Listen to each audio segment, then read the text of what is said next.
बहुत समय पहले की बात है। दो राजा थे। दोनों में घनिष्ठ मित्रता थी। एक राजा की एक बेटी थी और दूसरे राजा का एक बेटा था। दोनों राजाओं ने एक दिन तय किया कि अपने बच्चों का परस्पर विवाह करके अपनी मित्रता को वैवाहिक संबंध में बदल देना चाहिए। दोनों राजाओं के कहने पर शुभ मुहूर्त निकाला गया और राजकुमार राजकुमारी का परस्पर विवाह हो गया। राजा ने राजकुमारी को पुत्री धन के रूप में कंगन और चूड़ियां दी।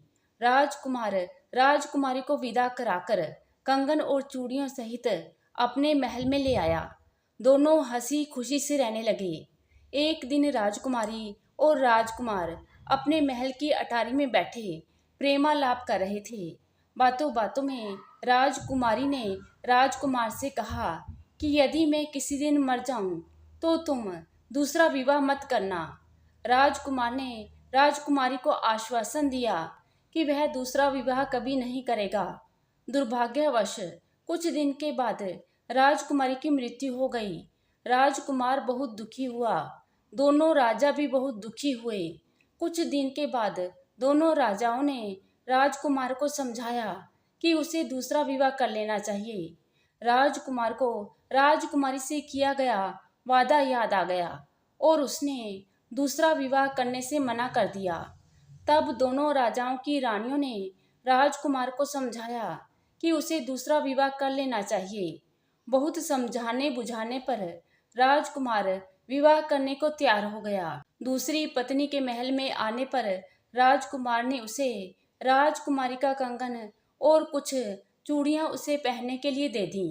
दूसरी पत्नी कंगन और चूड़ियां पाकर बहुत खुश हुई। वह उन्हें अपने हाथों से कभी नहीं उतारती, हमेशा उन्हें पहने रहती। जब वह मायके गई तो वही कंगन और चूड़ियां पहने रही। उसने अपने मायके में घूम घूम कर सभी को कंगन और चूड़ियां दिखाईं। सभी ने कंगन और चूड़ियों की सुंदरता की बहुत प्रशंसा की। दूसरी पत्नी कंगन और चूड़ियों की प्रशंसा सुनकर फूली नहीं समाई थी। दूसरी पत्नी की मुंह लगी दासी से यह सब देखा नहीं गया और उसने दूसरी पत्नी के कान भरते हुए कहा कि आपका कंगन और आपकी चूड़ियां हैं तो बहुत सुंदर, और उनसे आपका हाथ भी बहुत सुंदर दिखता है, लेकिन यह सुंदरता एक हाथ में ही है। आपके दूसरे हाथ में भी ऐसा ही कंगन और ऐसी ही चूड़ियां होती तो बात बनती।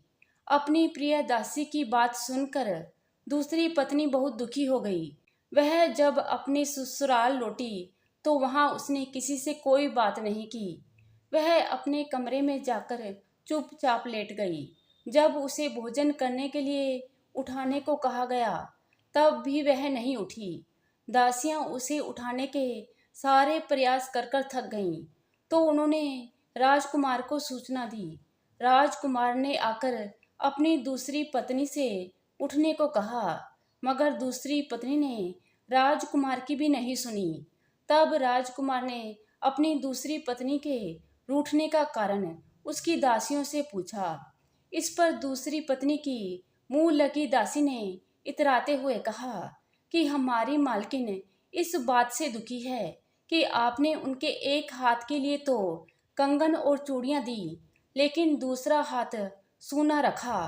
अब बात तो तभी बनेगी जब आप दूसरे हाथ में भी ऐसा ही कंगन और चूड़ियां पहना देंगे। दासी की बात सुनकर राजकुमार सोच में पड़ गया।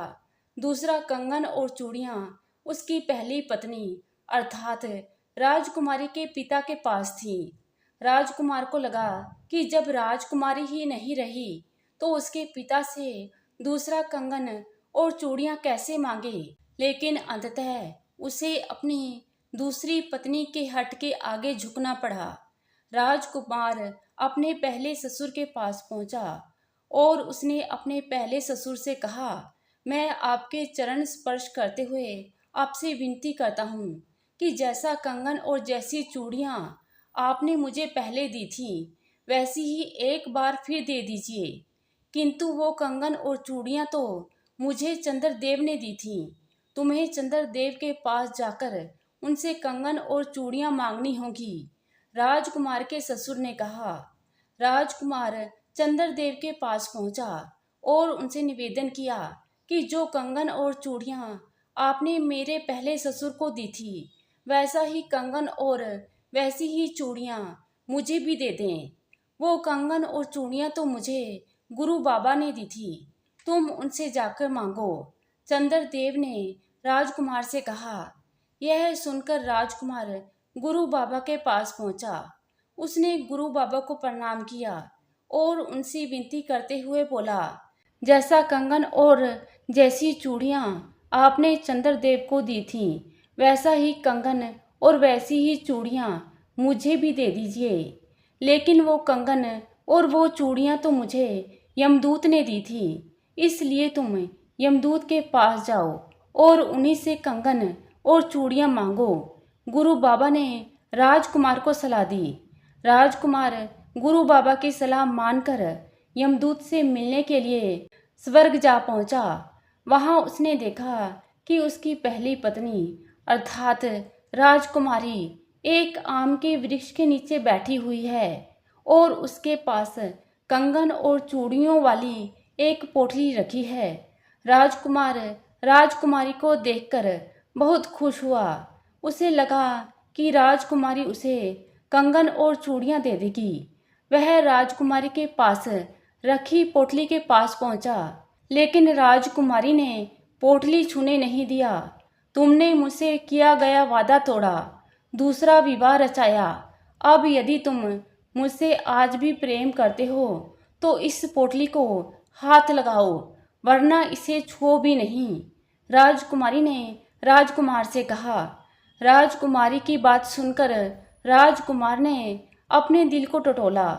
राजकुमार को राजकुमारी के साथ व्यतीत किए गए सुनहरे दिन याद आने लगे। उसे लगा कि वह आज भी राजकुमारी से बहुत प्रेम करता है। तब उसे अपना वादा तोड़ने पर पश्चाताप होने लगा और उसने वहीं राजकुमारी के साथ रह जाने का निश्चय किया। राजकुमार, यदि तुम यहाँ स्वर्ग में राजकुमारी के साथ रहना चाहते हो तो तुम्हें मूंग की दाल का एक दाना और चावल का एक दाना खाना होगा। यमदूत ने राजकुमार से कहा। राजकुमार ने यमदूत का दिया हुआ एक दाना मूंग दाल और एक दाना चावल का खाया और राजकुमारी के साथ खुशी खुशी स्वर्ग में रहने लगा। तो दोस्तों, ये कहानी आपको कैसी लगी? आशा करती हूँ कहानी को पसंद करेंगे। धन्यवाद।